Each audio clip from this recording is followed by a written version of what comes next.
Hello, my dear friends. I'm glad to come your way again today. It's always a pleasure for me to stop by and brainstorm with you on the issues of life. Remember that our present series is Challenges in Our Faith. And by this series, I'm focusing more on the personal challenges that you have as an individual in trying to live as God desires in this world. I am not talking about what the entire Christian body is facing.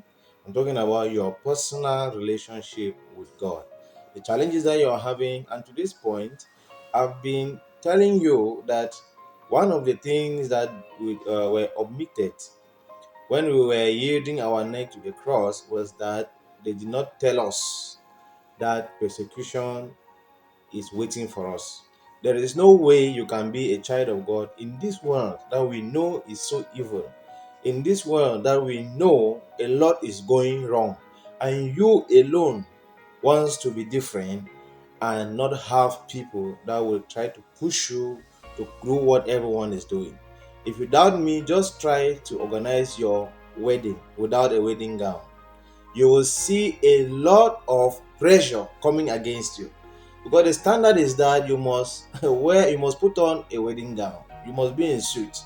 If you go to wed in your jeans, even the mayor may not want to be part of that wedding, because there are already standards. So there is no way to want to live as led by the Spirit in this present world that you will just be a happy person. Everything will just be cool for you. There are going to be times that you will cry in your room. There are going to be times that you will weep. But if everybody around you vow to live as led by the Spirit, you will have less problem.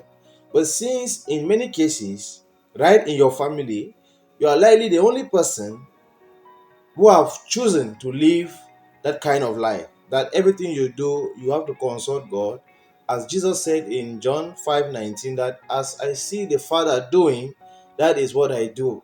There is no way you want to live like that, that as you focus more on what God wants you to do, and it is what God wants you to do that you are doing, that even your people will be clapping for you. It will be very, very difficult. When you get to the junction of marriage, you will have the same challenge. When you get to the junction of picking a job, you have the same challenge. There is no way that you have two offers. One is paying like 1,000,000 francs, the other is paying like 250, that your family will not tell you to take that of 1 million. But when you go to God, and God may, it's not necessarily that God must do that, but God may want you to go for the less paid one, because there are some other advantages that you will have in your relationship with Him that He is seeing and is coaching you to go towards that instead. There is no person, including some people in your religious cycle, that will not tell you that you are doing something wrong. Everybody wants to go towards the one that is paying well, right?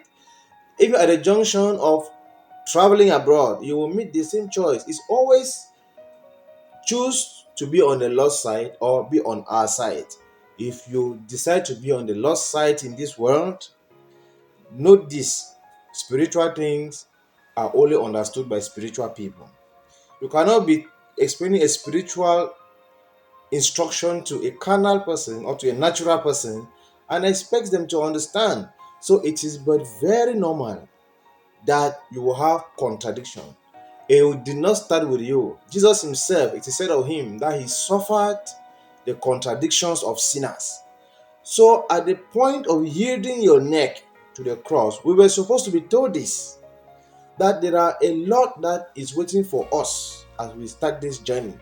Not to discourage you, but to show you that it is not by might, it is not by power, but by the Spirit of the Lord.